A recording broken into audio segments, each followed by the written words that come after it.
tal a todos? Muy buenas tardes. Bienvenidos a una semana con CBG, que organiza el Centro de Biotecnología Genómica en colaboración con la Dirección de Difusión de Ciencia y Tecnología de la Secretaría de Investigación y Posgrado del Instituto Politécnico Nacional.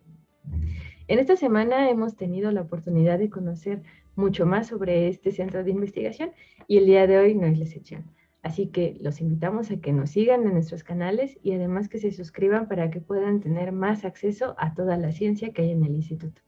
Y bueno, el día de hoy nos acompaña el maestro Cristian Lizarazo Ortega. Maestro, bienvenido.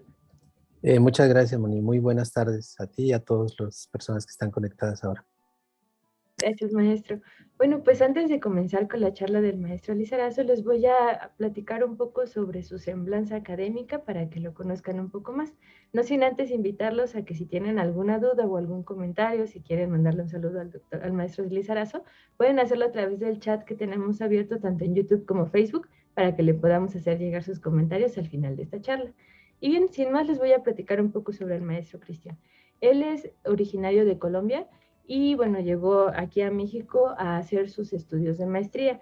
Él es médico veterinario zootecnista por la Universidad Tecnológica de Llanos Orientales en Villavicencio, Colombia. Estudió agronomía en la Universidad Autónoma de Nuevo León, obteniendo el grado de maestro en ciencias en producción animal. Ha sido jefe de docencia y subdirector interino académico y de investigación del Centro de Biotecnología Genómica y actualmente es investigador de este centro. Él se desarrolla su trabajo en el Laboratorio de Biotecnología Experimental.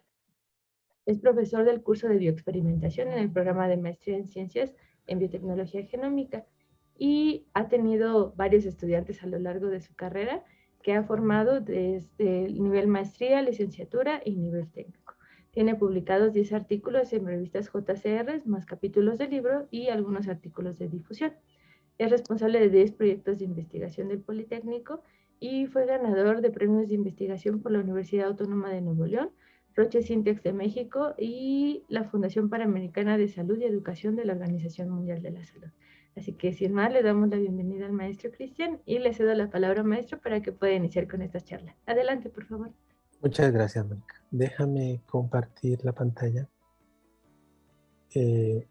Ahí está, ¿verdad? ¿Sí se ve? Perfecto. Bueno, cuando me hicieron la invitación para esta semana, como les comentaba a mis compañeros un poquito antes de iniciar la presentación, pensé un poco en el tema, ¿no?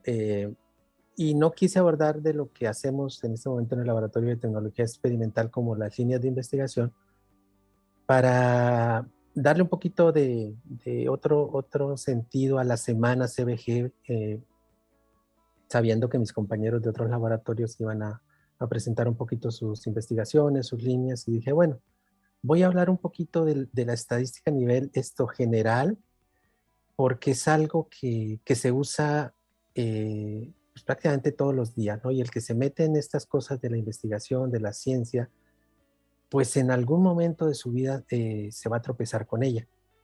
Y el título es Todo se puede medir y toda medida es estadística.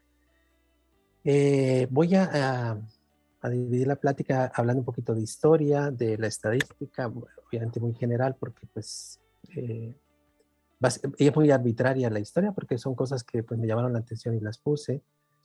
Un poquito de qué es la estadística y cómo se divide, cuál es su utilidad. Y puse algunos ejemplos en los que yo espero ejemplificar su uso y creo yo lo sencilla que es y la utilidad que tiene. Vamos a hablar un poquito de la historia de la estadística. ¿Cómo quito esto? Ya. Se habla que inclusive ya unos 3.500 años antes de Cristo se encontraron en algunas pinturas en Egipto este huesito que parece un dado. Se llama el astrágalo. En los humanos está arriba del calcáneo. El calcáneo es este que está acá en naranjita y es el talón, lo que llamamos talón. Arribita está el astrágalo y tiene forma como de un dado. Aquí a la izquierda hay un astrágalo de bovino Probablemente si ustedes, a lo mejor cuando se comen un menudo o con una patita de res, se han encontrado estos huesitos con una forma de cubo. Bueno, se dice que estos huesitos con algunas marcas se le ponían a las personas que fallecían, para que se entretuvieran un poquito en el más allá, ¿no? Pues iban a tener como mucho tiempo para estar solos, entonces a lo mejor le echaban un cubito. Estos datos aparecen en un libro de esta señora llamada Florence Davis, en un libro que llama Juegos, Dioses y Apuestas. Entonces, digamos que ya desde 3.500 años antes de Cristo se empezaban a tener indicios, no propiamente de la estadística como tal, pero sí de números, ¿no? De conteos. En Egipto, obviamente es una civilización muy grande, muy poderosa, pues ya se hacían censos para recaudar tributos principalmente. Y ya ahí estaba la diosa Safnikit, que era la diosa de los libros y de las cuentas. En la Biblia, este señor que aparece en el dibujo, que es una pintura que está en el Museo de Damasco en Siria, es Moisés. Según la Biblia, Moisés escribió, de hecho, los 5 primeros libros de la Biblia, por eso se llama el Pentateuco de Moisés, y uno de esos libros se llama el libro de los números, es el 4.º libro. En él se pueden encontrar informaciones sobre cantidad de jefes de las tribus, número de las poblaciones y ofrendas, cuentas de la cantidad de hombres sublevados, cabezas de ganado que han de ser destinadas, por ejemplo, a los rituales que se ofrecían a Dios. Entonces, en la Biblia también hay reportes de números, de conteos. Para hablar un poquito ya de cosas más cercanas, en las culturas precolombinas están los incas, una cultura. Déjenme ver si puedo utilizar este ratoncito. Los incas, una cultura muy, muy grande, están aquí en Sudamérica, desde el sur de Colombia, aunque en Colombia en realidad no hubo tanto desarrollo de los incas, pero sí principalmente en Perú y en lo que se llamaba Alto Perú, que ahora es Bolivia, inclusive alcanzó a llegar a Argentina y Chile. Fue una cultura grandísima, su capital era Cusco, está Machu Picchu, que por ahí la ve uno en fotografías. Ellos utilizaron esto que aparece aquí en la fotografía, que llamaban quipus, que no eran otra cosa que una cuerdita, la de arriba, que es donde estoy trazando la flechita, y a partir de ahí salían otras cuerditas que tenían nudos. Ellos usaban esos quipus para saber con exactitud la cantidad, por ejemplo, edad, sexo de poblaciones de diferentes provincias. Obviamente, al ser una cultura tan extensa y tan grande, pues requerían de alguna manera saber cuántos eran.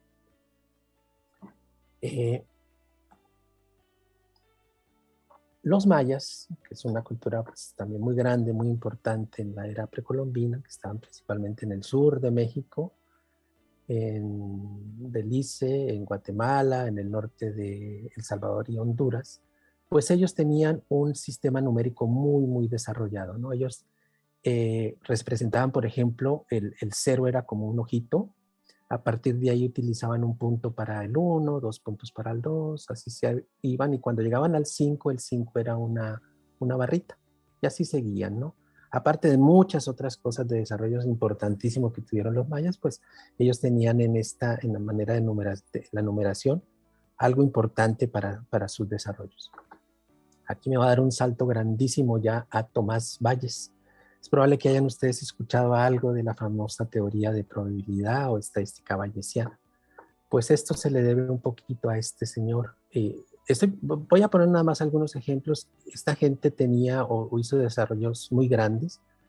Por ejemplo, aquí dice, su obra más conocida es el teorema de Bayes, que es esta formulita que aparece aquí, que es una teoría de probabilidad, que la probabilidad aquí está. Encontré una definición del teorema de Bayes muy sencilla.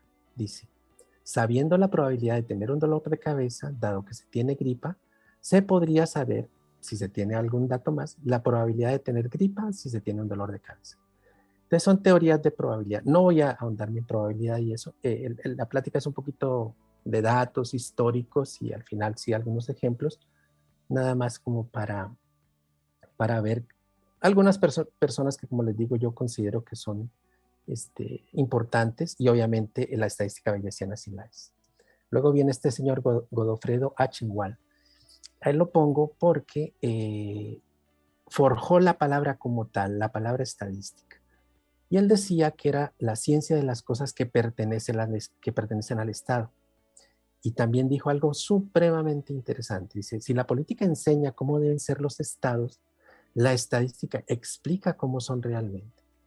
Y entonces, si eso se aplicara, y no solo en el Estado hablando de política de Estado, sino si usáramos los números o la estadística para hacer, inclusive dentro de nuestra vida cotidiana, para llevar cuenta de los gastos, o si tengo a cargo una institución educativa o un colegio o un hospital, digo, para alejarnos un poquito de la parte política, obviamente yo podría, si llevo una minuciosa tabulación de lo que hago en mi actividad diaria o en mi actividad profesional, un reporte y una valoración de si realmente el trabajo que hago es importante o no.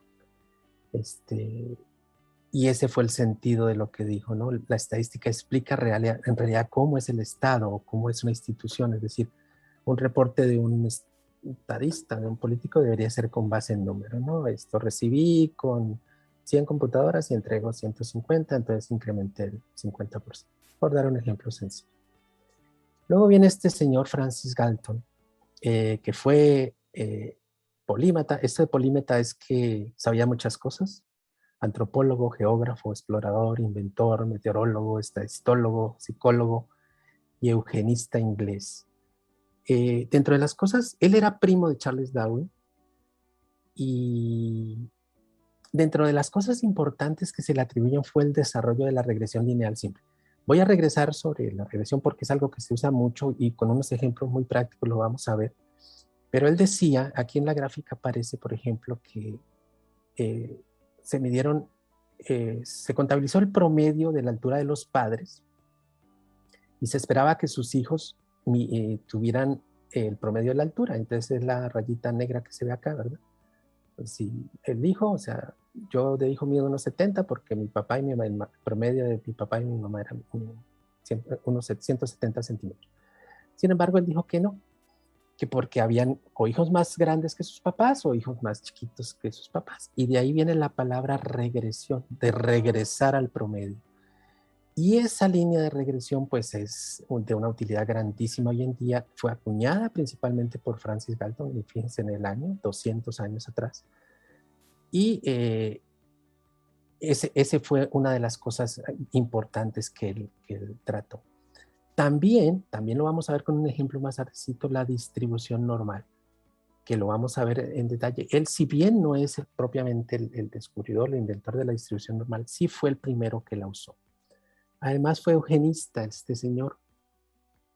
Eso de la eugénesis es algo medio tenebroso, porque él era partidario de la selección artificial para mejorar la raza, pero en humanos. Eso de la selección para mejorar una raza, pues es de uso común en animales, en plantas, pero él era partidario de esa eugenesia en humanos. Ya sabrán ustedes después con algunos otros personajes nefastos en la historia de la humanidad que se tomaron muy a pecho estas cosas. Luego viene Carl Pearson, que fue estudiante de este Galton. Desarrolló una intensa investigación sobre la aplicación de los métodos estadísticos y fue fundador de la bioestadística. Con el tiempo llegó a ser conocido como KP. Fíjense que eso de CR7 ahora, ¿verdad? Que son siglas que le ponen al sudado a la gente importante. Bueno, no importante, pero sí mediática. Pues este señor ya le decían, era muy famoso como KP, Carl Pearson. De hecho, esto de Carl con K, según era muy admirador de otro Carl, pero Marx. Entonces él dijo, no, me gusta más Carl con K que Carl con C. Y se quedó Carl Pearson. De hecho, yo les decía que este Galton fue primo de Darwin. Cuando este señor, él escribió un libro sobre Galton, sobre su profesor, y él llegó a decir en su momento que iba a ser mucho más importante Galton que Darwin. bueno, se quedó un poco corto, ¿verdad? Pero finalmente también habla de la importancia de Galton en el desarrollo de la estadística. Como aportes fundamentales, esta es la formulita abajo de chi cuadrado, que no vamos a hablar de esto, pero que se escucha mucho, y desarrolló como tal la famosa correlación de Pearson, que no es más, esto de la correlación de Pearson no es más que ver cómo se distribuyen en un espacio los números o las mediciones correspondientes a dos variables. Por ejemplo, yo mido y peso a 10 personas, eh, miden 170, 180 centímetros, 190, y luego los peso y eso lo hago un diagrama de dispersión y la correlación se encarga de medir qué tan fuerte es esa relación entre las dos variables y me da un número matemático. Vamos a ver un poquito ya con un ejemplo qué es eso. Viene un hijo de Pearson que se llamaba Egon Pearson y junto a este señor, Jerzy Neyman, aportaron fuertemente algo que también probablemente los estudiantes habían escuchado mucho las famosas hipótesis alternativa, hipótesis nula, aquello de que si acepto la una y era la otra, entonces cometo un error tipo 1, tipo 2, y aparte aportaron algo muy importante que son los intervalos de confianza, que no son más que estas barritas que aparecen aquí arriba de un puntito negro que no es más que el promedio. Entonces, vamos a ver con un ejemplo, pero normalmente en estadística uno hace muestreos, o sea, si yo le pido a un estudiante aquí en Reynosa que quiero saber, por ejemplo, el índice de masa corporal de los estudiantes de educación primaria de Reynosa, no sé cuántos habrán, pero digamos que son 30,000 estudiantes, por decir un número. Pues obviamente el chico no puede irse por todas las escuelas de Reynosa a medir esto, a pesar y a calcular el índice de masa corporal. Él simplemente va a tomar muestras representativas, entonces probablemente tome 2 o 3 escuelas públicas, 2 o 3 escuelas privadas de algunos lugares, en el norte, en el sur, en el oriente y en el poniente de la ciudad, y calcula, por ejemplo, el índice de masa corporal. Eso le va a generar un valor promedio, pero como no es el total de la población, entonces se genera un intervalo de confianza, porque como no tenemos la seguridad de que es el valor exacto, entonces ese valor puede ser muy arriba o muy abajo. Veremos más adelante. Luego viene Ronald Fisher. Este señor lo puse porque pues, en agronomía y en veterinaria se usa, también vamos a ver un ejemplito de lo que es esto, el famoso ANOVA, el análisis de la varianza. Esto es análisis de la varianza. Vamos a ver en un ejemplo lo sencillito que es, digamos, entender a partir de una división sencilla lo que es la varianza y la utilidad que puede tener el ANOVA. Se dice que sus aportes fueron fundamentales para los granjeros, porque salvó a millones de personas de morir de hambre, en la medida en que él diseñó experimentos en el campo y que a base de estos ANOVA, de estos diseños estadísticos, él podía, por ejemplo, algo que se hace inclusive actualmente, ¿no? Probar, digamos, variedades de sorgo, de frijol, para determinar cuál es más productiva, cuál es más resistente a la sequía, ese tipo de cosas en las cuales el análisis estadístico, el análisis de la varianza es fundamental. Y aparte dijo una cosa muy interesante que está aquí y que es algo que pasa muchas veces, ¿no? Y es el hecho de que a veces consultamos al experto, al que sabe de estadística una vez termina el experimento. Y ese es un error frecuente. Parece ser que lo ideal es que inclusive desde antes de yo siquiera tomar la primera muestra de un peso, de una altura o de una concentración o de lo que quiera que sea, ya debería tener yo en mi cabeza qué diseño estadístico voy a utilizar. Eso, como les digo, pues es muy, muy difícil, no se hace y a veces por eso es tan complicado llegar a conclusiones importantes porque a veces queremos forzar a la estadística para que nos corrija un poco los errores muchas veces de diseño. Otro señor muy famoso que se encuentra uno mucho, John Wilder Tukey. Famoso porque después de la ANOVA, de ese ANOVA que les comentaba anteriormente, se hacen algunas pruebas que llaman pruebas post-hoc para ver si un promedio es diferente del otro. Se le debe a este señor, a Tukey, ¿no? Bueno, más bien Tukey es una de las famosas pruebas post-hoc y utilizó estos estos gráficos de cajas y bigotes, o llamados box plot. A él se le debe. Ahorita vamos a ver y explicar qué son esas cajitas y esas cosas que se ven ahí. Otro señor muy famoso, Frank Wilcoxon, porque desarrolló básicamente o hizo aportes fundamentales a la estadística no paramétrica. Ya veremos qué es eso de no paramétrico, de paramétrico, y vemos qué importancia tiene. Y finalmente creo en estos personajes importantes. Tengo a este ruso Andrei Kolmogorov. Estoy poniendo un aporte, pero obviamente hubo muchas otras cosas que ellos desarrollaron.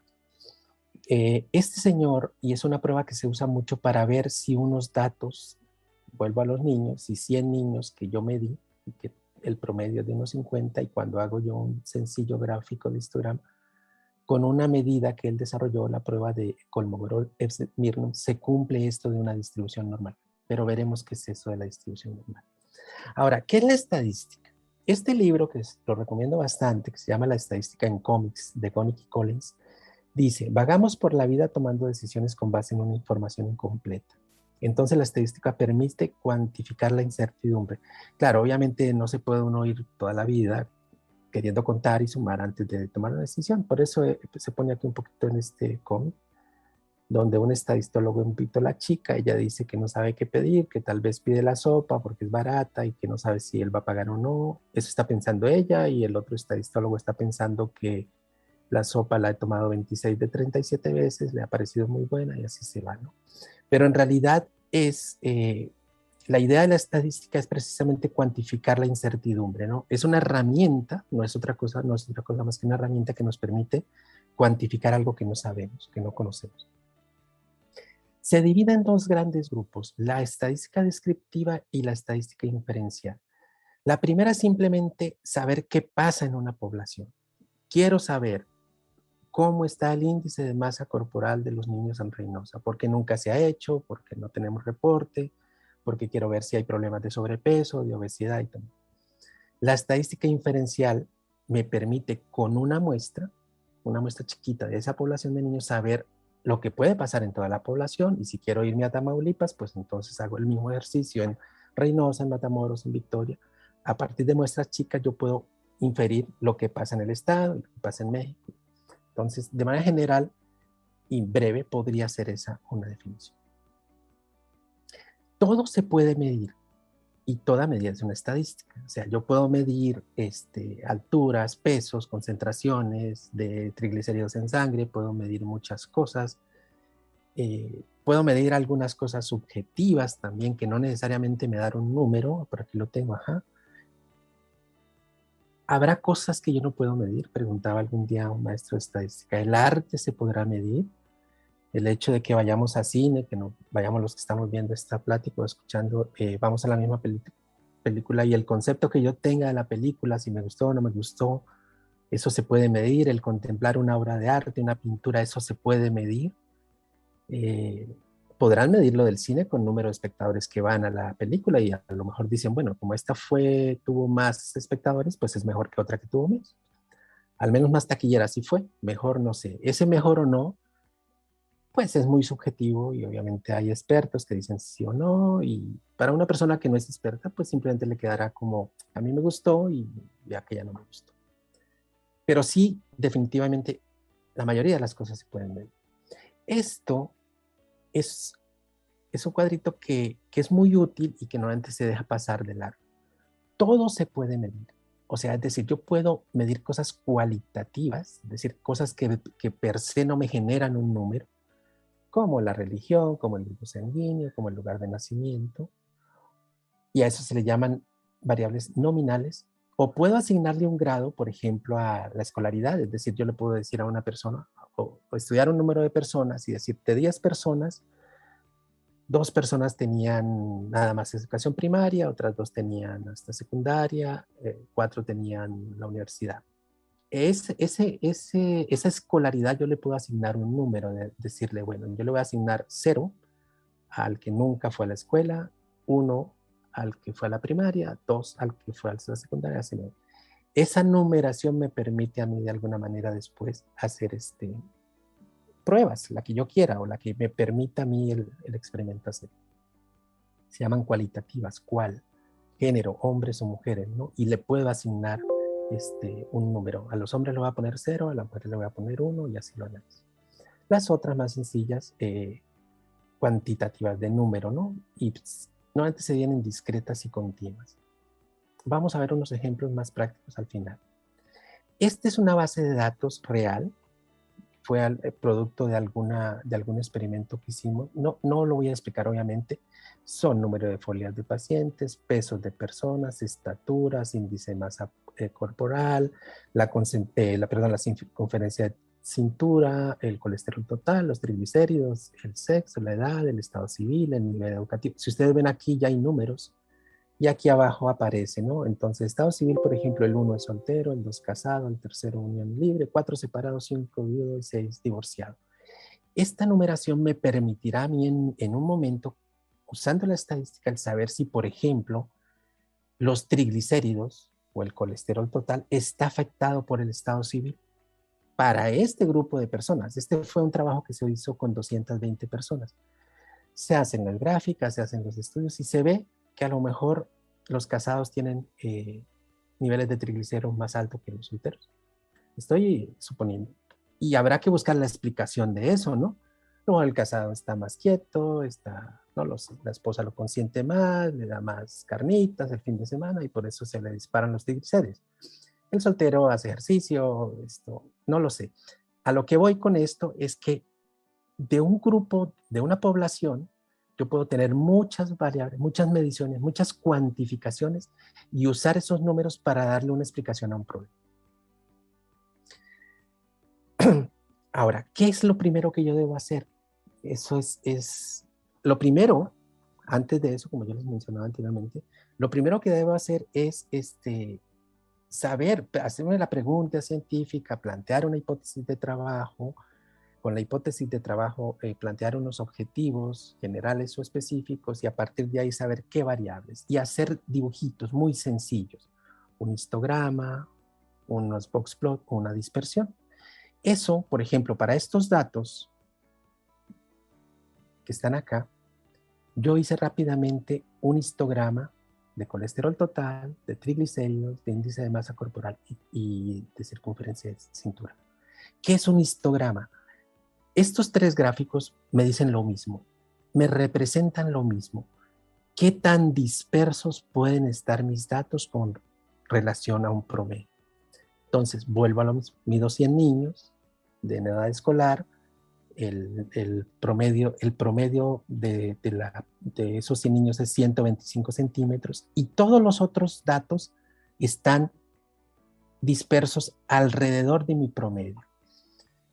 Como ustedes ven, en el caso de estas variables, el promedio estará muy cerquita por acá, 168, que es la barra más alta que está. En triglicéridos, pues la concentración de triglicéridos, que se da creo en miligramos por decilitro, el índice de masa corporal, la circunferencia de cintura en centímetros. Voy a regresar a esto porque si ustedes ven, a diferencia de este histograma que está aquí, que es un poquito más, que representa la curva normal, que vamos a ver qué es eso. Aquí los datos se ven como que se alargan un poquito a la derecha, se alargan un poquito a la derecha, se alargan a la derecha. Eso ya es un indicador con el solo gráfico de que ahí hay alguna cosa rara. Veremos qué es. Ya hice mis gráficos, mi histograma, mi boxplot, mi dispersión. Cualquier programita de estos, Excel, SPS, RStudio, Stata, estos que aparecen aquí, yo le puedo dar a la vuelta de un clic, meter una variable, por ejemplo aquí metí edad, y el programita me dice un montonal de cosas. Me dice cuál es el promedio, la mediana, la varianza, la desviación estándar, el valor mínimo, el máximo, todo un montonal de números que me van a permitir a mí después hacer pruebas. A lo que voy es que muy rápido ya tengo yo mucha información de mi variable. Excel me da esto. Excel, que es probablemente una herramienta que yo la tengo a la mano, me da estas dos cosas. Me da los gráficos, dándole, aquí puse yo, digamos, lo que debo hacer en Excel, irme a gráficos, decirle aquí que quiero dispersiones, histogramas, no lo sé. Si me voy a una pestañita que se llama análisis de datos y le pongo estadística descriptiva, me da todas estas cosas. Esto es de SPSS, otro programa, pero Excel me da exactamente estos mismos valores en otro formato. Es decir, toda esa estadística descriptiva básica de media, de mediana, de moda, de varianza, de desviación estándar, yo la tengo de un grupo de datos muy fácilmente, muy rápido. Este, por ejemplo, que es el mismo libro de la estadística en cómics, muestra cómo se hicieron en un experimento de clase, se midieron los pesos de hombres y mujeres y esto dio, ¿no? Genera un histograma, genera histograma. ¿Qué es lo que dice? Aquí el histograma que me dice que la mayoría de las personas pesa 150 libras. Es donde más números hay, más números hay. Hay muy pocos flaquitos y hay muy poquitos gordos, aunque igual se ve como que se estira un poquito a la derecha. Estos son los diagramas, también los hizo Tukey, que se llama de hojas, de árbol y hojas, que no es más que hubo una persona que pesó 95, una persona pesó 102, otra 108, otra 108, otra 116. Y se ve que donde más hubo pesos fue en el rango de los 155. Aquí estaban los más largos. Si ustedes voltean el diagramita, les queda prácticamente el histograma. Estos diagramas los dan normalmente los programas estadísticos. Esa es una opción, el histograma, ¿verdad? Otra opción es el famoso boxplot. Lo usan mucho, lo ven ustedes muchos en gráficos de artículos, ¿cómo se llama? De tesis, de muchas otras cosas, que no es otra cosa que una dispersión como lo hace el histograma. Nomás que aquí me lo divide en cuartiles. Me pone una cajita donde está concentrado el 50% en porcentaje de todos los datos, un bigotito de arriba que me da el 25% de los datos superiores y un bigotito de abajo que me da el otro 25% de los datos. El hacer yo un boxplot también me dice cómo está la dispersión de los datos y me emite alertas. Ahorita les voy a decir cómo.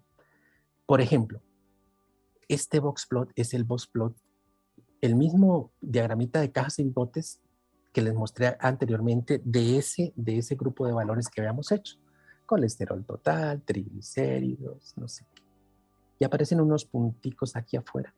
Estos punticos se salen tanto de la caja como de los bigotes y son unos valores que llaman outliers. Valores atípicos. Son valores tan altos que no caben aquí. ¿Cómo se mide este bigotito? Yo mido esta cajita. Se puede contabilizar, obviamente, porque son valores numéricos. Aquí, por ejemplo, hay un 30. El nivel superior es 50, por decir algo. Entonces, del 30 al 50 hay 20. Y para dibujar yo mi bigotito de arriba, yo le sumo al 50 1.5 el rango de mi cajita. El rango de mi cajita. Entonces, si el rango es 20, 1.5 sería 30. 50 más 30, 80. Todos los valorcitos que caigan arriba del 80, yo los considero, bueno, yo no, el programa, como valores atípicos. Y son los que me aparecen acá, según las gráficas que me den los programas estadísticos. Esos valores atípicos, ahorita les voy a decir, son alerta, ¿no? Ah, y yo sé cuáles son. Este valor atípico, este grupo de valores atípicos, por decir algo, pertenecen a personas mayores de 60 años que no hacen actividad física constante, que comen irregularmente, que son separados, si se quiere, o son viudos. Y entonces ahí yo ya empiezo a darle una explicación a esa población de 220 personas que tengo. ¿Sí? Posibles boxplot. Un boxplot perfecto, ¿verdad? Porque la cajita es así y los dos bigotitos iguales. Esto prácticamente no se ve. O sea, difícilmente uno encuentra en la vida real un boxplot así. Este con un bigotote más largo abajo de los valores, es decir, aquí hay el 25% de los valores de abajo está muy disperso. Ahorita vamos a ver en varianza qué es eso de la dispersión. Entonces, el histograma se va a ver así, con el sesgo a la izquierda. Si el bigotote se hace largo hacia arriba, quiere decir que el sesgo está a la derecha, es decir, los valores más lejanos están arriba del promedio. Esta rayita es la mediana, aguas. A veces se asume que es la media, pero no, es la mediana. La mediana es un poquito, es la que usa el boxplot para hacer esta medición. Y esta nomás puse en el buscador, le puse ahí, boxplot y COVID y me salió este. Nada más en la edad de pacientes en la India, un journal o un artículo, hicieron el box plot. O sea que la edad, según esto, me corrige a mí la misma presentación, prácticamente es un box plot perfecto. Es decir, la edad, ¿cuántos pacientes? No sé si creo que eran 500 pacientes, lo que decía el paper. Que estos 500 pacientes de la India tienen una distribución prácticamente normal. Es decir, aquí está el 50% de los datos, el 25% están arriba, se distribuyen prácticamente igual que los 25% de abajo. Entonces, prácticamente esto sería perfecto en Boxplot, ¿verdad? Ahora, viene algo que es importante. Ay, Dios, 537. Algo que es importante saber y es si mis datos se distribuyen normalmente, es decir, si tienen un Boxplot perfecto, ¿ok? Si tienen una distribución normal. Se dice que prácticamente todos los datos, o muchos datos, perdón, pudieran tener una distribución normal. Sin embargo, sabemos que no es así y eso se acentúa cuando nosotros hacemos muestras de poblaciones chicas o más bien muestras no tan representativas de las poblaciones. Cuando no se hace eso, empezamos a encontrar nosotros esas desfases que hay. Me regreso a lo mismo. Este es una distribución no normal. Aquí hay muchos valores que se salieron, se alarga a la derecha y la dispersión de los, se ven muchos puntitos lejos. Normalmente a veces te piden los análisis estadísticos que tú tienes que normalizar tus datos, que tienes que tener una distribución normal de tus datos.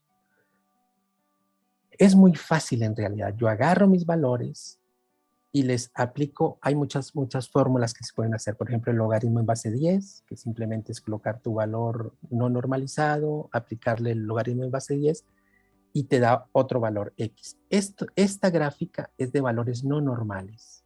Esta gráfica son los mismos valores de antes, pero en logaritmos base 10. Si ustedes se fijan, prácticamente aquí ya no hay valores outliers, son muy poquitos.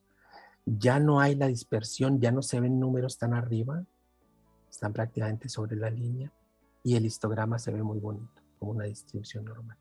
Eso prácticamente no lo hacen o sea, no se hace, simplemente se toman valores y se hace el análisis. ANOVA o correlación o regresión. Es muy recomendable normalizar primero mis valores. Eso me permite a mí tener mayor certeza en los resultados. ¿Cómo lo normalizo o cómo mido yo? Porque obviamente el gráfico me dice a mí si es muy cercano a la normalidad o no, a la curvita normal, si se parecen mis datos a una curva. Sin embargo, hay pruebas estadísticas, ¿no?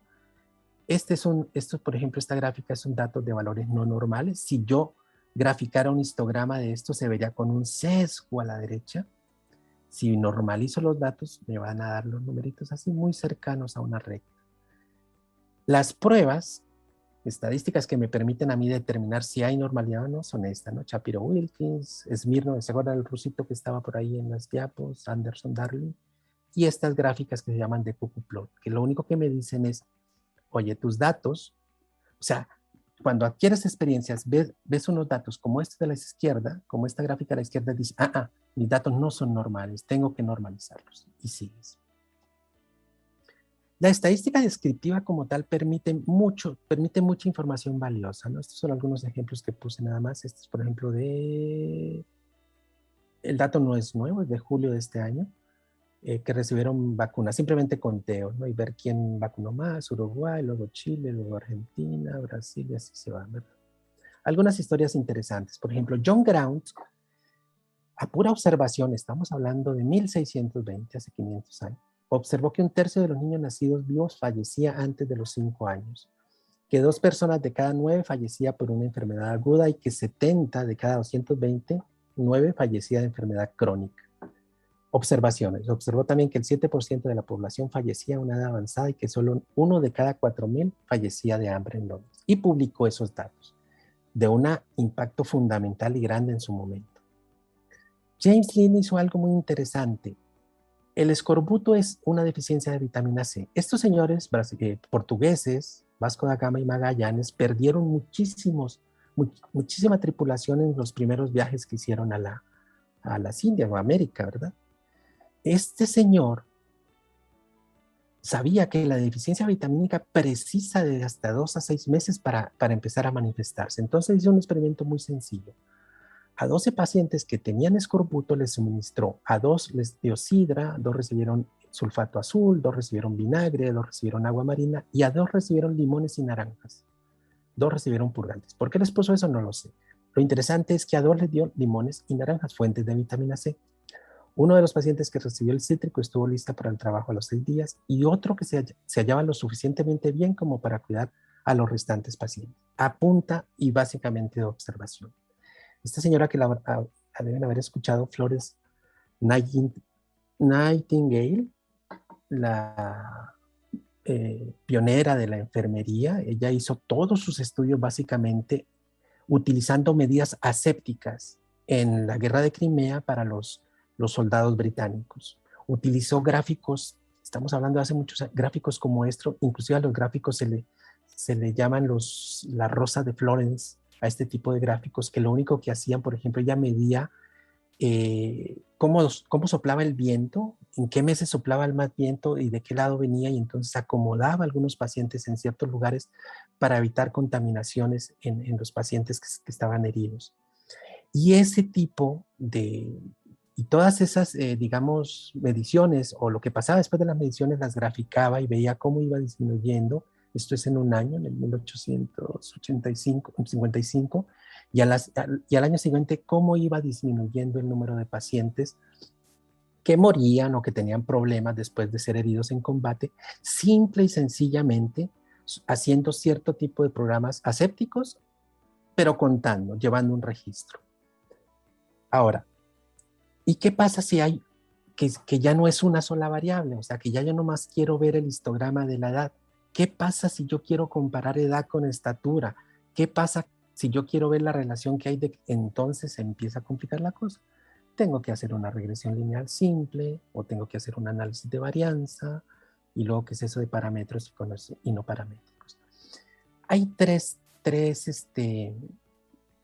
medidas que me pueden ayudar a mí a explicar la correlación, la relación entre variables. Esas son estas tres. En esta grafiquita las puedo ver muy sencillamente. Esta es la circunferencia de cintura medida en centímetros y el nivel de triglicéridos en sangre medidos en microgramos por decilitro. Hago mi grafiquito de dispersión en Excel y también en Excel le pido que me dé mi regresión lineal, que es esta formulita que está aquí con un R cuidado.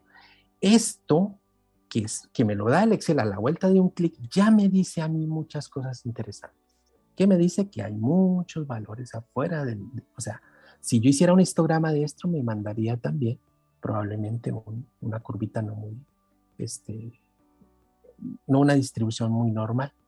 Lo interesante es este 2.3 que está pegadito a la X. Esto se le llama pendiente. Lo que me dice esta pendiente es cuánto incrementa una variable por efecto de la otra.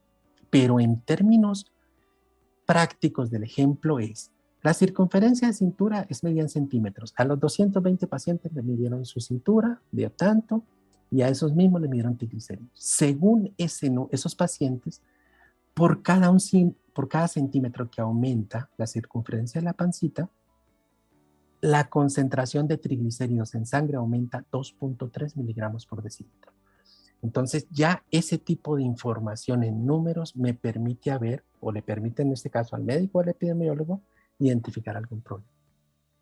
Este valor que se llama coeficiente de determinación, que no es más que el valor de correlación al cuadrado, que eleva la correlación al cuadrado, me dice en porcentaje, en este caso sería 10%, que los triglicéridos, o más bien que la circunferencia de cintura es responsable en un 10% de los cambios en los triglicéridos. Dirán ustedes, pues es muy poquito. Bueno, en biología normalmente estos valores de R no son altos. ¿Por qué? Y ahí es donde viene la estadística multivariada, es decir, no solamente la circunferencia de cintura tiene que ver, tendrá que ver muchas otras cosas, la estatura, la edad, el sexo, muchas otras cosas. ¿Ok? Y sigue complicándose la cosa. Bueno, este es un resumen de lo que yo puedo hacer y vamos a hablar un poquito de ANOVA. El ANOVA, como yo les decía, no es más que un análisis de varianza. Y esta es una división, esta la usan los niños de primaria. Este es el dividendo, este es el divisor y este es el cociente. Si divido 125 entre 5, me da 25. ¿Ok? Vamos a ver un ejemplo muy facilito. Imagínense que yo tengo 3 tratamientos. Una dieta 1 en pollitos, una dieta 2 en pollitos y un grupo testigo, es decir, el que recibe una dieta normal, a lo mejor esta dieta tiene mucha proteína o una proteína especial, otra proteína especial y es una comida normal. Y yo mido los incrementos de peso, por decirlo. Y tengo 6 pollitos en cada. Calculo el promedio. Y resulta que el promedio de los 3 es 17 kilos. Problemas. ¿Qué hago yo para ver qué tratamiento tiene más varianza? Y esto es muy importante porque de aquí sale la desviación estándar y sale el error estándar y salen los intervalos de confianza y salen muchísimas cosas. La varianza es probablemente la medición más importante en la estadística inferencial. ¿Qué pasa? Entonces yo pongo el pollito el que menos incrementó fue 13 y el que más incrementó fue 23. Y así van todos. Entonces yo los pongo aquí en esta lista. Todos los datos desde el 13 hasta el 23, ¿verdad? Y yo digo, el tratamiento 1, el primer pollito, pesó 15. Entonces uso la arroba para ponerlo. Uno pesó 16, 2 pollitos pesaron 17. Esto es nada más para visualizar la dispersión de estos puntos. En el tratamiento 2 utilizo el símbolo del euro. Y el tratamiento 3 utilizo este símbolo de omega. Y lo que yo veo aquí es que si bien los 3 tratamientos tienen promedio de 17, los pollitos del tratamiento 1 están más juntitos al promedio, El tratamiento 3, los pesos están más lejos del promedio. Quiere decir que el tratamiento tiene más varianza que el otro. Si yo le pongo números es relativamente sencillo. Le voy a sacar la diferencia de cada una de las observaciones con respecto a su promedio. Entonces, la 15 menos 17 menos 2, y luego menos 1, y así lo hago con todos. Si ustedes se fijan, la sumatoria de las distancias tiene que ser 0. ¿Por qué? Porque el promedio como que es un número que me permite a mí equilibrar los datos que tengo. ¿Qué sigue? Esos valores, esas diferencias con el promedio yo las elevo al cuadrado. Para quitar un poquito los valores negativos, para evitar los residuales, pero eso es otra cosa. Y tengo un valor de 10 para el tratamiento 1, un valor de 38 para el 2 y un valor de 74 para el 3. Y resulta que la varianza no es otra cosa que dividir esas distancias, todas estas distancias, entre 5, que ese 5 es una formulita que dice, quítale al número total de pollitos 1, 6 menos 1 son 5. Entonces, la varianza del tratamiento 1 es 2, del tratamiento 2 es 7,6 y del tratamiento 3 es 14,8. Corresponde a lo que vimos en el dibujito de la dispersión, es decir, que los pollitos del tratamiento 1, los pesos estaban más cerquita a su promedio. Lo que yo quiero como investigador es que mi varianza sea cada vez más chiquita, más chiquita. ¿Cómo hago yo en esta división para que mi varianza, para que mi cociente sea muy chiquito? No hay sino de 2. O aumento el 5, aumento el divisor para que este número sea más chico. Entonces ahí viene esa famosa pregunta a los estudiantes. ¿Por qué usaste 6 pollos nada más? ¿Por qué usé 6 pollos nada más? Entonces, en la medida en que, y eso viene porque en la medida en que tú aumentes la n, que es la que va en el divisor, tu varianza será más chiquita. Si yo no tuviera sino 6, si hubiera tenido 10, pongan 10 aquí para los 3 grupos y todo esto se va abajo. ¿Cuál es la otra opción? Disminuir el dividendo. Hacerlo chiquito el dividendo. ¿Cómo hago chiquito el dividendo? Haciendo que todos estos valores estén muy cerquita entre ellos. Como el caso del 1, ¿no? El peso es 15, este nada más es 1, este son 2 del promedio. En cambio, los de 3 están muy lejos. Eso es muy fácil cuando uno hace experimentos en el laboratorio, en matraces, en cajas Petri. Como todo está controlado en el invernadero, que lo hacemos con plantas. Como está todo muy controlado, entonces yo uso, por ejemplo, 10 plantitas de frijol en un tratamiento versus 10 plantitas de otro frijol en otro tratamiento. Y las 10 del primer tratamiento yo le doy todas condiciones iguales, la misma temperatura, la misma tierra, la misma luz. A las otras 10 hago lo mismo, solamente que a las del primero yo le agrego, por ejemplo, un fertilizante, un biofertilizante. Pero las 20 plantitas tienen condiciones muy parecidas. Entonces van a crecer probablemente muy, muy cerquita la una de la otra, de un grupo. A lo mejor las del grupo 1 crecen más que la otra, es lo que yo quiero. pero dentro del grupo no va a haber dispersión. Y entonces eso me va a permitir que mi dividendo sea muy chiquito. En resumen, para yo tener diferencias cuando hago pruebas estadísticas, esto de manera general, entre mis tratamientos, yo lo que necesito es tener un número de muestra grande, un divisor grande, y tener muy poquita dispersión entre mis datos. Eso es muy fácil aquí en una plática, es muy difícil en la práctica. Por ejemplo, en epidemiología, ese mismo ejercicio que les muestro yo de los 225 pacientes que pesaron, o sea, salvo que la tesis o la investigación sea muy dirigida, yo quiero medir los triglicéridos nada más de mujeres de entre los 20 y los 22 años y que sean profesionistas y que hagan 3 veces ejercicio a la semana, lo más seguro es que los niveles sean muy parecidos.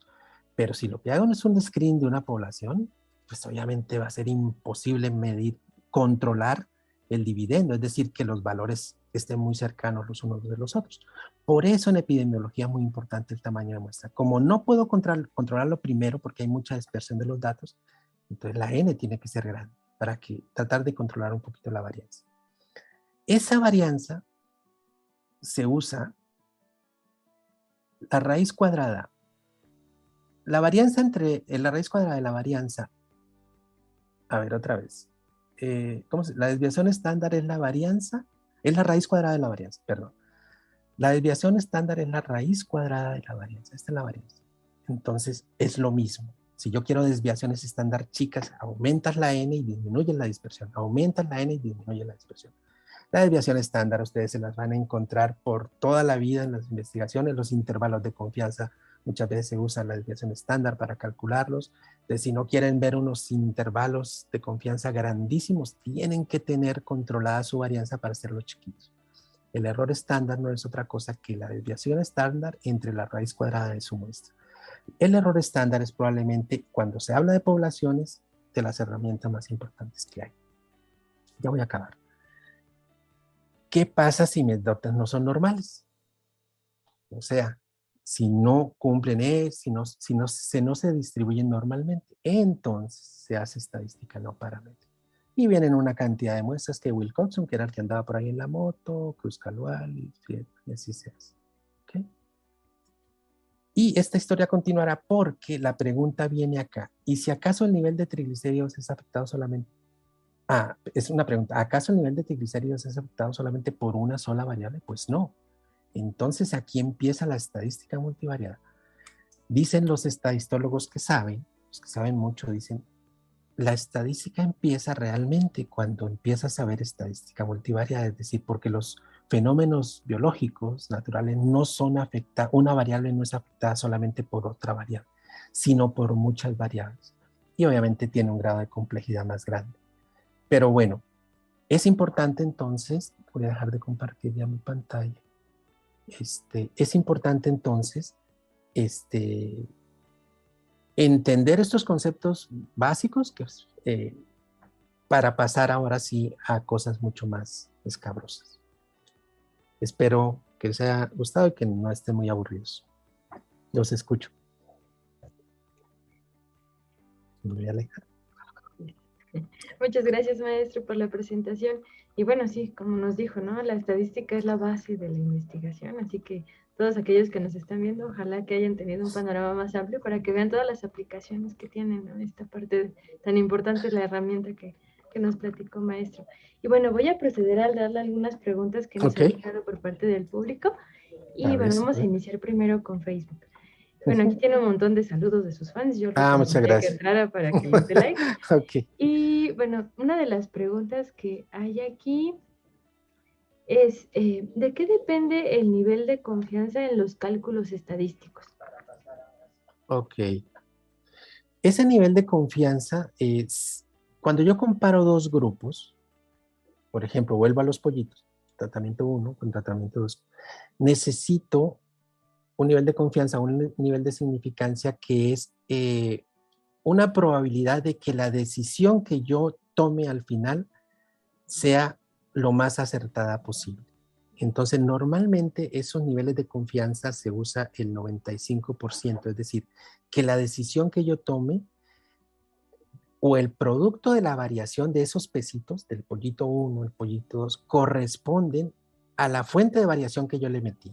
Es decir, yo al pollito del tratamiento 1 les di una proteína a base de harina de sangre. Los pollitos del tratamiento los 2 le doy una proteína a base de harina de huesos. Y en los pollitos del 3 les di su alimentación normal. Entonces, esos pesos, esas variaciones de los pesos son producto de eso que yo les di de comida y no del error. El error se lo dejo yo nada más en el 5%. ¿Cuál es ese error? Pues que pesé mal, que estaba cansado, que la balanza estaba equivocada, que un pollito de esos es muy travieso y comió más que los otros, incrementó más peso.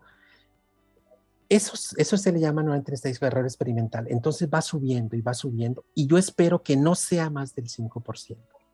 Entonces hay unas tablas de probabilidad que me permiten a mí comparar los datos de mi experimento con esos valores de probabilidad y llegar a la conclusión si efectivamente esas diferencias que yo vi corresponden realmente a lo que yo quise modificar o a lo que yo quise estudiar y no al error experimental.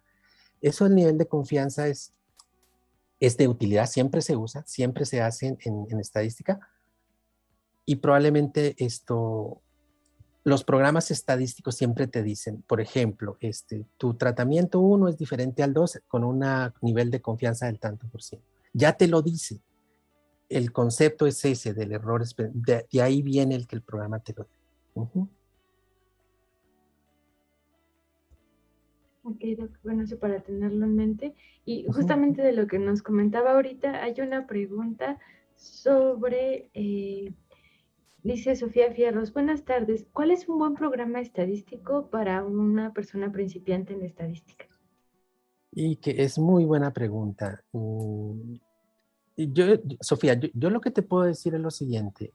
Yo no sé si yo no soy experto, yo te recomiendo, tú eres una persona joven, los chicos de ahora son muy hábiles con el manejo de las computadoras y yo lo que te puedo decir es que aprendas que empieces por aprender cosas muy básicas, como esto, por ejemplo, cómo se hace un histograma, cómo se hace un dibujito de dispersión, cómo se hace un boxplot, una figurita esta de acá, qué quiere despacito.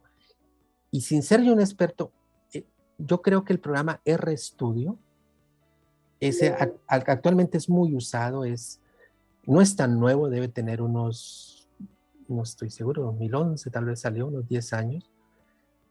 Es un programa que no es tan amigable como otros, como el SP o como el mismo Excel, que a la vuelta de un clic te arroja el dibujito, porque hay que escribirle códigos, decirle yo quiero, escribirle ahí en la plataforma, yo quiero que me hagas el boxplot de esta base de datos. Por eso digo que para los chicos va a ser muy fácil, porque ellos son Entonces yo te recomendaría primero y hay muchísima información en redes sociales, en Facebook, si pones cómo hacer un boxplot con RStudio, y le pones ahí en Google, te van a aparecer videos en YouTube, cursos, y yo te podría recomendar ese. Todos, o sea, si tú quieres calcular la varianza, la correlación, lo haces en Excel, en SPSS, en SAS, en estadística, en todos te va a salir el mismo valor. Y déjame agregar una cosa más, y es el hecho de que es un programa muy robusto y muy amigable con algo que a los chicos, por ejemplo, hoy en día les interesa mucho, que es las formas de presentar las cosas. Es decir, yo hago dibujos gráficos como ese boxplot o como la correlación, los hago en Excel o los hago en SPSS y los hago en RStudio y R me hace unos dibujos espectaculares, unas gráficas espectaculares que a la hora, por ejemplo, de un congreso, de una presentación de un seminario, van a dejar ustedes a sus asesores con la boca abierta.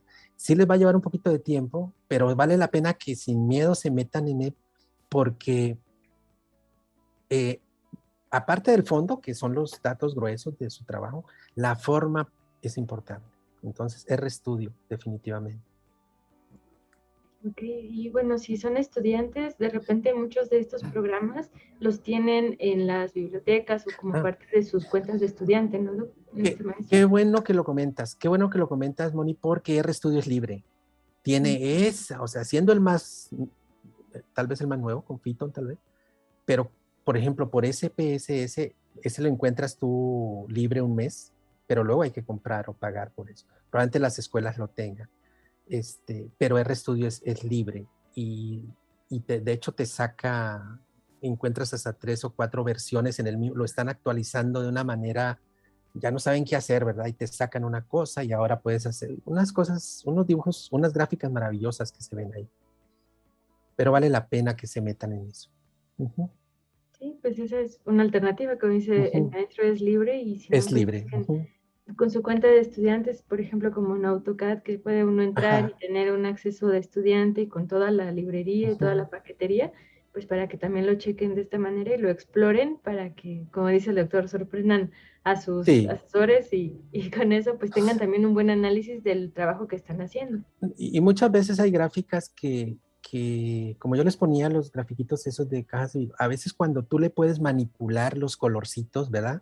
Poner colores muy contrastantes del uno al otro, resaltar cosas que lo puedes hacer en RStudio y no lo puedes hacer en Excel o en eso. Entonces eso a veces facilita mucho, inclusive de entrada al ver eso, dices, definitivamente estos pollos de este lado son diferentísimos a los pollos del porque se ve en la gráfica lo evidente que es. Entonces, si bien parece una banalidad, pues no, ¿verdad? A veces, como te digo, la forma, pues también es importante. Uh-huh. Claro, maestra. Ok, y bueno, hay otra pregunta y es, ¿qué tan exacta es la estadística para medir proyecciones de datos? Proyecciones de datos. No entiendo bien ahí. Finalmente, mm, la exactitud de la estadística mm, me está dada, digamos, por la fiabilidad de la manera en como yo mida las variables. Eso es uno, es decir, que yo esté seguro de que estoy midiendo algo de manera precisa, de los elementos que use, parece tonto, pero no lo es así, perdón. Es decir, si yo peso algo, no es lo mismo pesar con una balanza que me mide gramos a una balanza que me mide miligramos. O sea, esa fiabilidad en la medida me va a garantizar la exactitud de la medición estadística. Y lo otro, que sí es muy importante, es el tamaño de la muestra. O sea, que yo pueda estar seguro, que va a depender de lo que yo quiera medir, ¿verdad? Si yo quiero, alguna vez nosotros hicimos un trabajo para medir prevalencia en comunidades de Oaxaca y de Chiapas que estaban recibiendo el suministro de un medicamento. Pero nosotros ahí, como eran comunidades muy chiquitas, nosotros teníamos la oportunidad de medir, de evaluar toda la población completa. Entonces, obviamente, el valor era certerísimo. Toda esa comunidad tiene esta prevalencia de tal cosa. Obviamente, cuando lo haces de una manera más general en poblaciones más grandes, la fiabilidad de la estadística va a depender de qué tan grande es el número que puedas medir.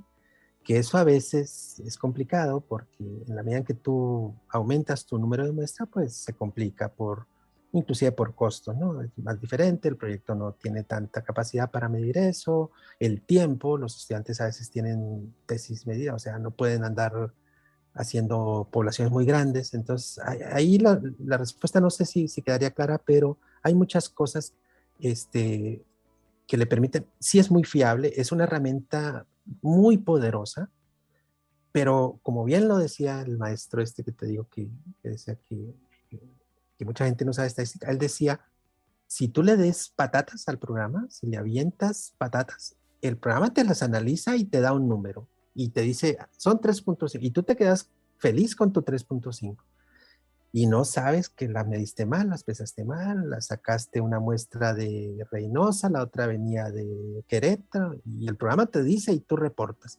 Entonces ahí es una combinación de muchas cosas pues finalmente la estadística es una herramienta, eso por favor que no lo olviden, ¿no?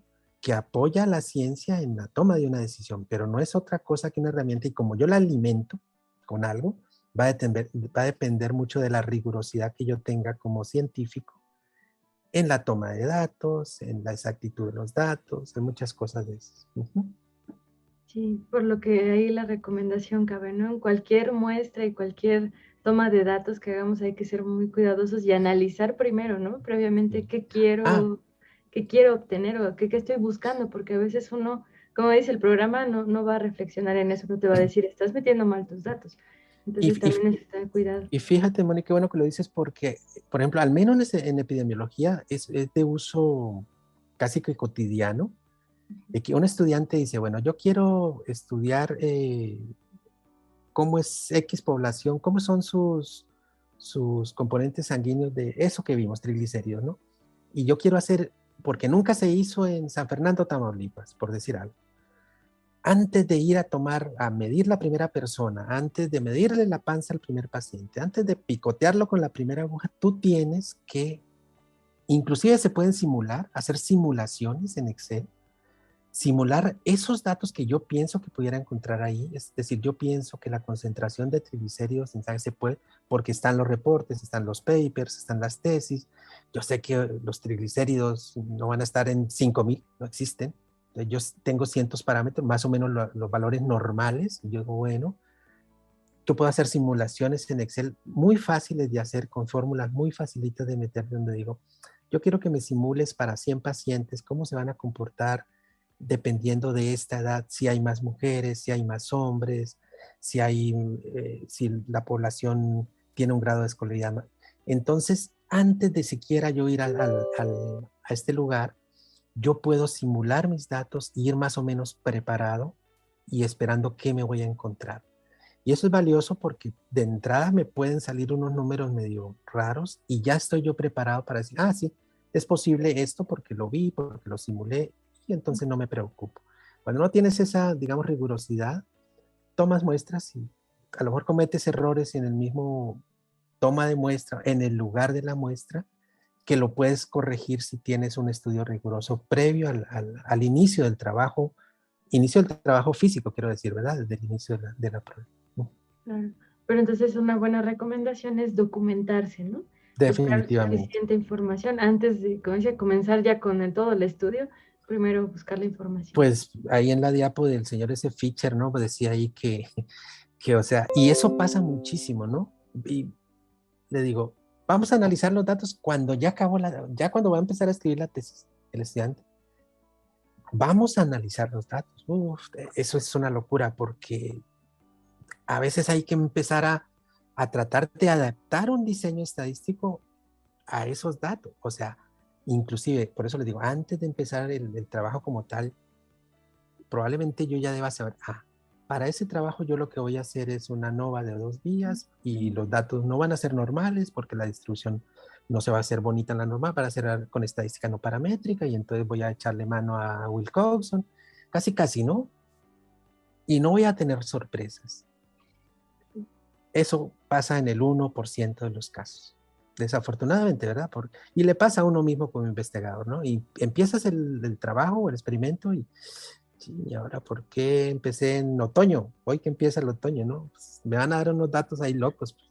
Es que lo ideal es haberlo empezado en primavera, porque no sé, porque la planta en primavera, igual siempre será muy fácil explicarlo en la discusión, no, es que lo quería hacer en otoño para ver qué pasa, pero son muchísimos.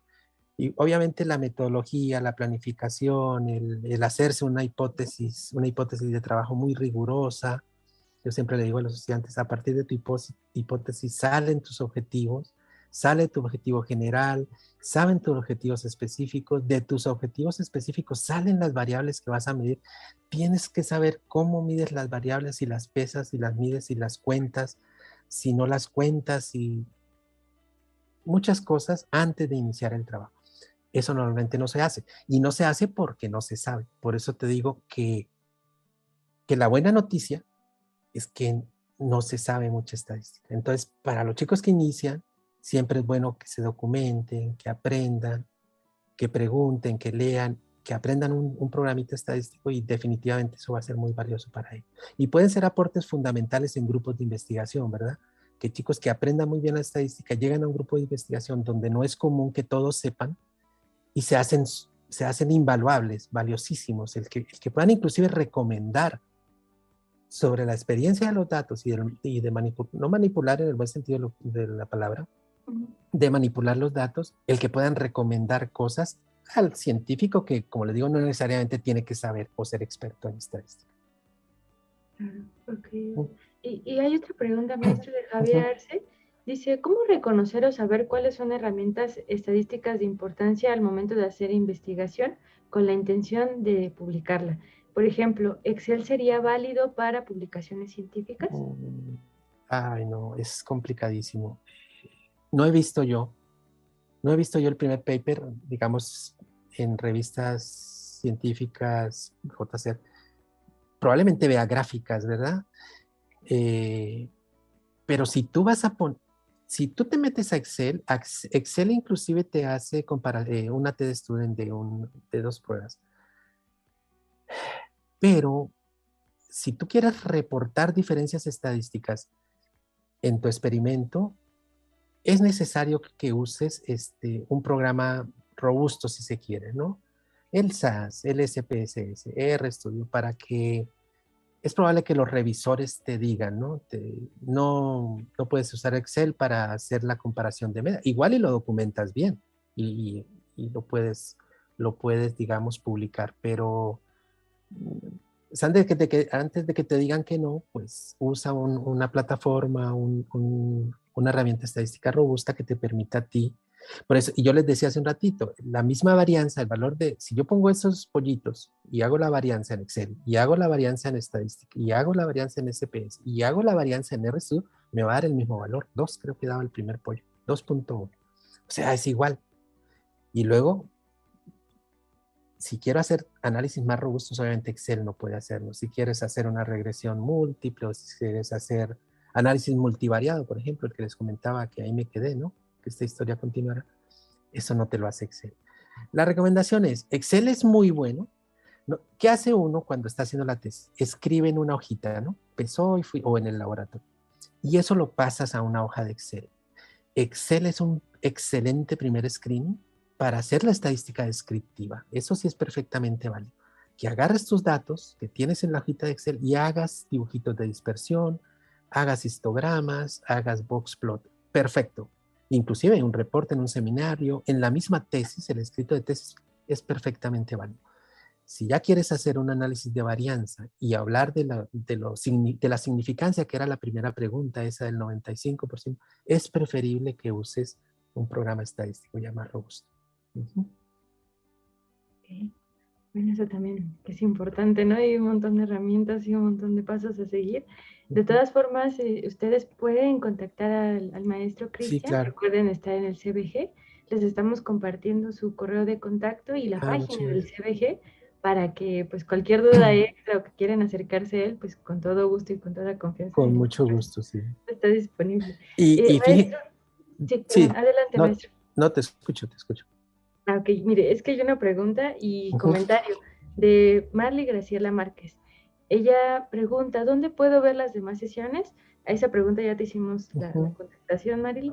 Puedes verlas en YouTube y Facebook de la dirección y del CBG. Y ella pregunta si podría contribuir con ustedes, maestro, para participar en proyectos de investigación. Ella nos comenta que está estudiando ciencias de datos en el Politécnico y bueno, le interesó esta charla, entonces pues que la invitara para que pueda... Claro que sí. Sí, claro que sí. Pues la invitación está abierta. Ahorita andamos en el laboratorio al cual pertenezco.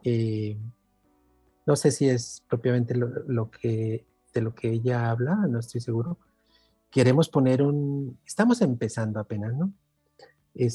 Un invernadero inteligente. Espero que alguna vez lo pueda presentar en un evento como este.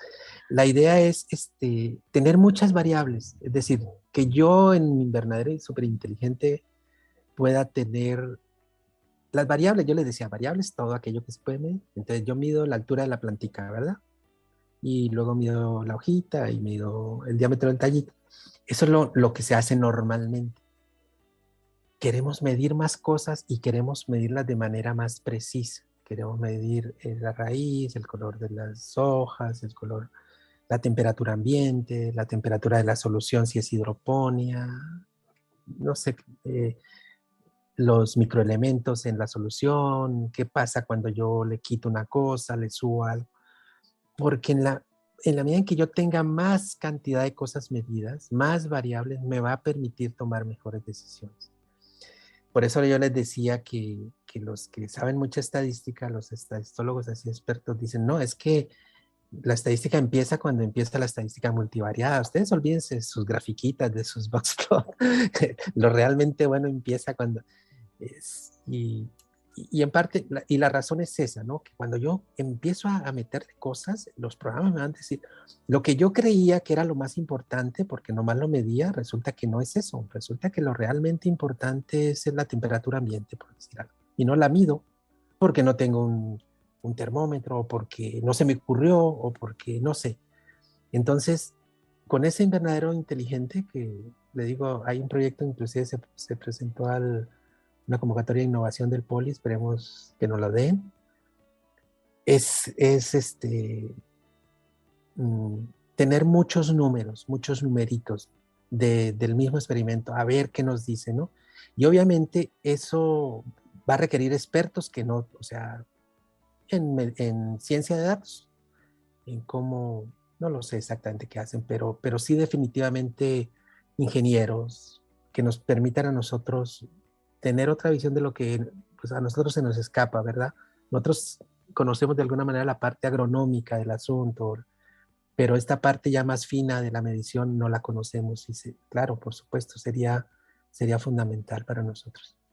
Hacer equipos Sí, multidisciplinarios, ¿no, maestro? queremos usar sensores, por ejemplo, para medir cosas finas, que casi que en el celular esté yo aquí platicando con ustedes. Me llegó una alerta. Oye, ¿sabes qué? A tu pollo, tu quinto pollo se le pasó algo, ¿no?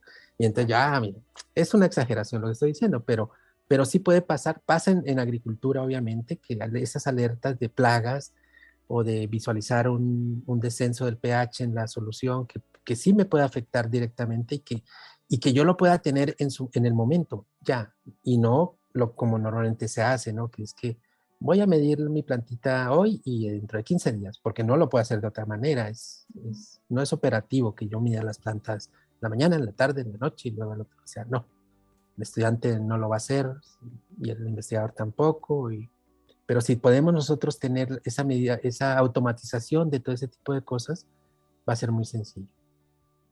Sí, suena muy interesante. Ojalá sí se lo prueben y nos pueda compartir, porque Sí, seguro espero. muchas personas estaríamos muy atentas, ¿no? A eso que usted estaría implementando, que está muy interesante. Sí, así es. Sí, maestro. Bueno, le voy a pasar otras dos preguntas porque ya A nos ver, pasamos un poquito de tiempo, pero aquí sigue la sí, ya gente, así sé. que yo creo que están bien interesados.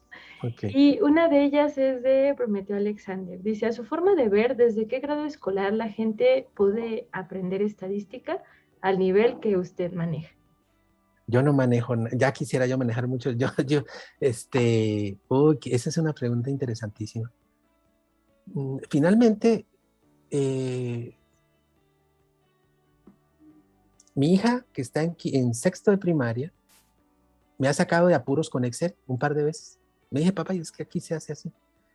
O sea, yo creo que si se empiezan a ver en Excel cosas como gráficas, como manera de graficar, ya sería fundamental. Ya la estadística como tal, como esas medidas descriptivas, que es lo primerito, ¿verdad? Que se hace, que medirme. Yo desconozco inclusive si se lleva en este momento en algún grado académico, por ejemplo, de secundaria o de prepa, lo desconozco. Pero yo creo que más que el tiempo lo importante sí sería quitarle el temor a los niños chiquitos, de eso de las matemáticas. Yo creo que a mí no me gustan las matemáticas y vuelvo y repito, o sea, esto es una necesidad que es inherente a la ciencia, el hacer estadística. Si de pronto la matemática se hubiera aprendido de otra manera, o no lo sé, hubiera sido más sencillo para todos. Pero yo creo que el momento de empezar a aprender cosas como eso, por ejemplo, hacer un gráfico e interpretar un histograma, perfectamente un niño de primaria lo puede hacer facilito y con mucha mayor capacidad hace el gráfico mucho más rápido que lo quisiera yo, por ejemplo. Entonces yo creo que no, desde la básica se podrían empezar con cosas muy generales. Así es.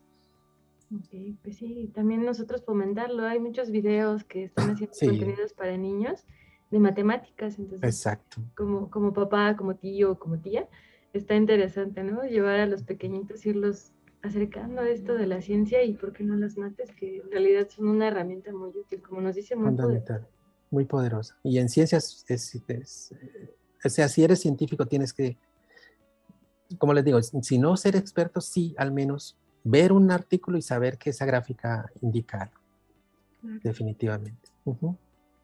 sí. Y no Y hay sé, otra, sí, a perdón, sí, ver, Marcia, adelante. no, no, iba a decir que no se mortifiquen mucho porque si es que no sé nada y me cuesta. Se aprende mucho cuando empiezas a dar clases, fíjate. Yo puedo hacer un ejercicio y eso, y ver un video y leer un libro de estadística, pero definitivamente te vuelves muy experto o experto cuando empiezas a enseñarle a otra persona. Ahí es cuando realmente aprendes. Este, y a lo mejor si no te dedicas a la docencia, pues no vas a aprender. Entonces, no se mortifiquen el hecho de que no sé nada o que me cuesta mucho, poco a poco. Y lo importante es empezar con lo básico, ¿no? Y no querer acá comerse llegar a hacer estadística multivariada sin saber qué es la varianza, vaya, por decir algo. Poquito a poco y será más fácil así. Ujú. Ok.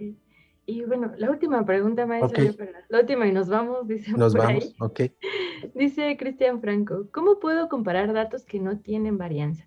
Ojalá se sigan compartiendo este tipo de contenidos. Muchas gracias.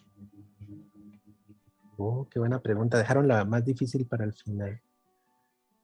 Que no tienen varianza. No estoy seguro que haya datos que no tienen varianza. Si, por ejemplo, yo tengo datos o una variable cualitativa, por ejemplo, de sexo, hombre y mujer, que me genera valores de 0 y 1, que ya vea que yo no puedo hacer histogramas de eso, no puedo hacer no van a tener una distribución normal, obviamente, no puedo hacer una correlación, no voy a tener un valor de varianza. Lo que sí puedo hacer y que se hace de hecho para precisamente analizar esos datos es transformar ese 0 y 1 en algo más.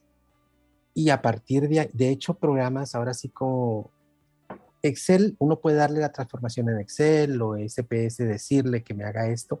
RStudio, ahorita mismo no tengo el dato, cierta función permite que me transforme estas variables de sí o no en variables numéricos para hacer este tipo de análisis. Eh, entonces, la pregunta como tal, para datos que no tienen varianza como tal, si son datos que generaron un conteo, un número, tendrán varianza. Yo podré transformar esos datos de 0 y 1 o de 1, 2, 3 en otro tipo de datos con eh, estadística euclidiana, con algunas variaciones de esos números que me permitan tener ahora sí números muy diferentes al 0 y 1, que me representan eso y que yo pueda calcular, digamos, una variación. Probablemente. Ok, sí, como dices, es cosa de irlo analizando, pero ya te di una pista, Cristian, el maestro Cristian Totocayo, para que vayan buscando una solución en eso. Y bueno, maestro, nos pasamos un poquito, pero resolvimos Qué bastantes pena. dudas Ok. y pues no se quedan ya ahí en el buzón de entrada, ¿no? Tiene muchos comentarios, muchos saludos y Muchas felicitaciones, eso gracias. sí estaría padre que lo revisara. Sí, lo voy a revisar, creo que sí. Pues, maestro, no nos queda más que agradecer que nos haya compartido toda esta información que es muy importante para aquellos que quieran iniciarse en la investigación. De verdad, muchísimas gracias por haber compartido con nosotros la estadística. Muchas gracias a ustedes. Invitar a los que están a seguir esta semana en redes, en las páginas del CBG, en la página del Poli, las pláticas, son muy interesantes, se aprenden cosas diferentes, se aclaran dudas. O a veces lo mejor de todo es que queden más dudas. Eso es lo mejor de todo, porque a veces cuando no quedan dudas no está bien. Si quedan muchas dudas es mejor. Entonces, este tipo de eventos son fundamentales para eso. Entonces, gracias, Moni, por la oportunidad y un saludo a todos. Nos le agradecemos a usted, maestro, por el tiempo y por esta explicación que tuvo a bien a darle al público, que hubo mucho interés. Entonces, esperamos que, como dice el maestro, sigan más de estas charlas que tendremos con el Centro de Biotecnología Genómica para que pues vean todo lo que se hace en el instituto y puedan acercarse a este mundo de la ciencia que, como pueden ver, es fascinante. Entonces, nuevamente, maestro, muchas gracias por habernos acompañado, y a toda la gente que nos siguió, los invitamos a que se suscriban a nuestro canal de YouTube, al del CBG, y también que nos sigan en redes sociales para que se enteren más sobre diversos temas de ciencia. Muchas gracias, maestro, y que pasen buena tarde. Hasta luego. Bye.